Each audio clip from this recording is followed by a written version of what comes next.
Spring is upon us, but that doesn't mean that outside it's acting a whole lot like spring. So to get us in the mood, we are going to go ahead today and get some seeds started.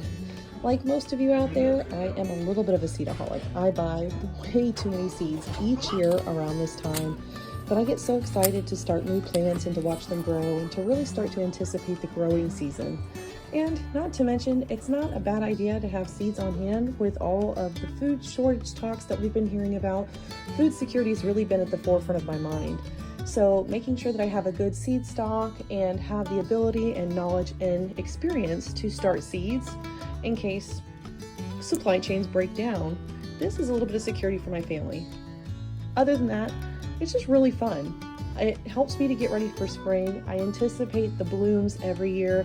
Kidding season, baby chicks, just life everywhere. Speaking of baby chicks, I may have an incubator full of eggs right now.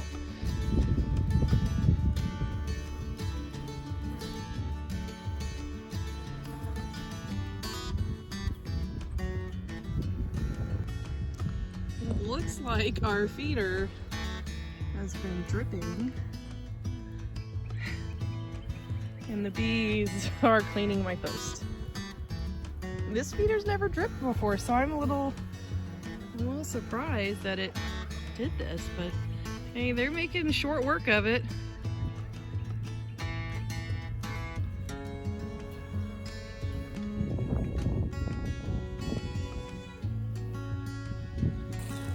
I think we have a third dead out. Look at these are flies.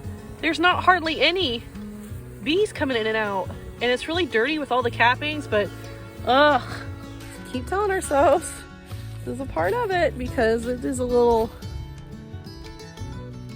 it's really hard not to feel kind of like failure. Yeah. That's too healthy out stuff. Yeah, the one's got a lot of activity coming out of it, but they're actually bringing in pollen, which means they're not being robbed. If they were being robbed, everything coming in wouldn't have pollen. Everything coming in does have pollen. So, I guess. Apart and look at it.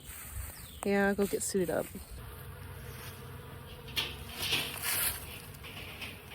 So this kind of sucks. If this is a failed hive, which I mean, just by the signs in the front, this is a another dead out. That's what this is called. I'm not going to call them failures because we talked in our last video on beekeeping. It's not really a failed hive. They did what they were supposed to do, which was pollinate while they were flying. No longer flying, but see, look at all that propolis up there though. They really had this sealed up nice for the winter, so I'm so surprised. These guys went into the winter really strong, like with lots of stores, but you can kind of tell sometimes with these hives, like it's really easy to move this. That means there's probably not a lot of weight in there, but we're gonna just pop her open, especially with it being robbed and all kinds of flies on the front. Kind of the grossest thing I've ever seen. Let me see. We just got flies in there kind of stealing, and oh, there's mold. This is mold. Moisture. That's what did it. Probably moisture. Like with this one starved, moisture, there's a moisture. Pretty strong ripe smell coming out too. I can smell. I know you got COVID cold. nose over here. Like well, I never got my smelling We've been back. fighting colds all week, but yeah. I can smell it. It's almost like a Musty. No, it's like decay. a honey that's A decayed honey. Yeah. Type deal. Well, and the bees are fabulous though. Like they'll take honey like that and they will completely clean it up. Like they can still use that. But the mold to me says, hey, I didn't get a smoker because I figured this would be really quick, but we might actually have to get a smoker. Because I'm basically going to be breaking these boxes down and taking them in and getting them ready for the next hive. Yeah, there's like, oh, there's dead bees all through here. And all the stores are gone. Yeah, there's been quite a bit of robbing. And the cappings at the bottom tell me robbing, but then I've also got stuff like this. This one, and I'm not going to be gentle with these frames because there's no reason to be gentle with these frames. There's not a hive living in here. And you guys can tell, boy, they have just propolized. They are just really in there. basically glued them in there. Yeah, they basically, I mean, it's warm today too. But it's all these jaggedy edges that shows that they've been robbed. Because that's other bees basically going in, ripping it open, taking the stores and running. Even though the hive's dead, like when they go into like a robbing frenzy, it's get in and get out. So they're not very nice about it. So there's probably no honey to be saved here, which is fine. I didn't expect there to be. But we can reuse the comb, the foundations. This drawn comb is wonderful for. Although we have to worry about the mold. We'd have to. I can freeze, and honestly, even mold you can put in with newer hives, and the bees know what needs to be removed. If there's dead bodies in there, they'll take them out. If there's mold, they'll clean up the mold. Do a little bit for of housekeeping. Us, it sucks. But because bees are extremely sanitary. They don't want a dirty house. They're a much better housekeeper than I am. So they keep really clean houses. They definitely have plenty of maids in there. Oh yeah, they do. Yeah, all these worker bees in there doing their jobs. But yeah, with that, the mold, and I can see mold here. Just like these green and blue specks, that's just a sign of moisture. So they probably had, this season I think is going to be bad for us because we had so many warm days and it would rain and rain and rain and rain. And then right after we'd go into deep freezes and go into negatives and we'd get ice. And I honestly, like with the way these guys with the stores, again, I feel like Lilac Hive and Buckeye Hive both froze because it got wet and it got moisture inside. And then we got deep freezes. And when they have moisture in the hives like that and it freezes, they have no way to defend against that except like generating their own heat. But they can't do that forever. I mean, it wears them out and it'll kill them. So maybe quilt boxes next year or like moisture boards at the top to pull moisture up and off. But this is my first year of like substantial loss. We are in a season of loss here.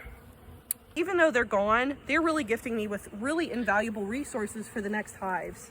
With all this drawn comb and being a lot of stores left, it's going to help whatever bees I decide to house in these boxes later to have a much better start, and it'd be a lot more promising for them. But now I have to figure out what I need to do next fall when it comes to feeding and trying to prevent moisture. So we're just learning as we go, and hopefully I can prevent this from happening. But there are just times, it's a part of life. It's just going to happen.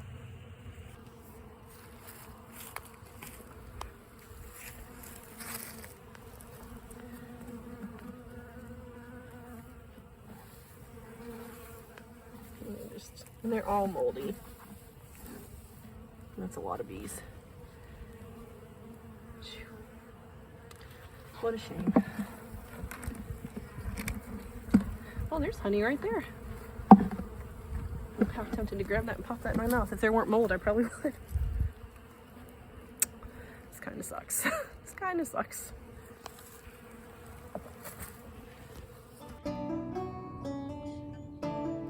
You know, I've said it more than one time during kidding seasons that when we're kidding out goats or we're getting ready to kid out, it seems like there's always been a death. It always makes my stomach churn a little bit when we come up to kidding season, because the last 3 to 4 years in a row, right as we are kidding out and getting ready to experience an explosion of life, we end up having a death. This season is no different. We ended up losing Elmo, our barn cat. Elmo was the only cat that was ever intentionally brought to the farm to be a barn cat. All the other cats that have come to us have been dropped off. It's like people here see a barn and they figure that barn needs cats. So Elmo was the first cat to be brought on, the only one that's been invited, and she was with us for 11 years. We knew Elmo was starting to slow down a lot, but that didn't mean we slowed down loving her or honoring her, trying to make her last couple of days as comfortable as possible, because these last couple of days she stopped eating. She didn't come as quickly as all I'd have to do is start Elmo, Elmo, Kiki, and she'd come flying. No matter where she was on the property, she'd come flying up. And the last couple weeks she just had not been flying up, and we'd gone looking for her and noticed she was just starting to move really slow. And then when she stopped eating, we knew that she was nearing the end of her lifetime. And she was a fantastic cat. She really was a good kitty, and we're gonna miss her. So I've decided that I was going to plant her out here. Plant her, I don't like to say bury, but I was going to plant her out here between these 2 mulberry trees where my first dog, my Athena, rests. And I just thought that that was fitting, that Athena was my first dog and Elmo was my first cat on my own, out on my own farm. So they are both resting underneath the mulberry trees, and they are both sorely missed. I know life has to balance itself, but sometimes it's just really tough to experience that balance. And I know that our barn is going to miss Elmo. I miss Elmo. I was heartbroken when I found her this morning.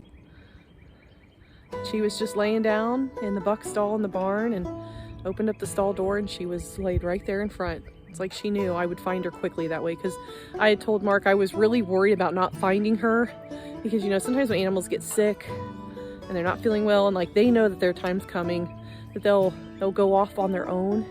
And I was horrified about that idea. I did not want to come across her like weeks later when she wasn't very recognizable, especially with the onset of spring and all the bugs waking up.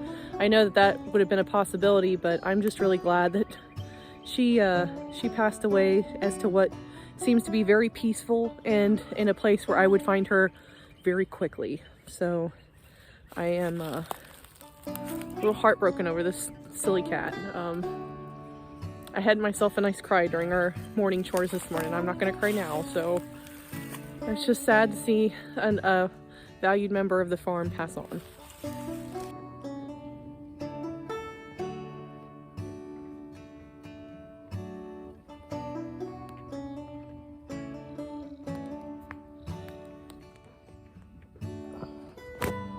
Give an inch and Elmo takes a mile. You're such a good kitty. You're such a good kitty. You're such a good barn cat. You're such a good barn cat.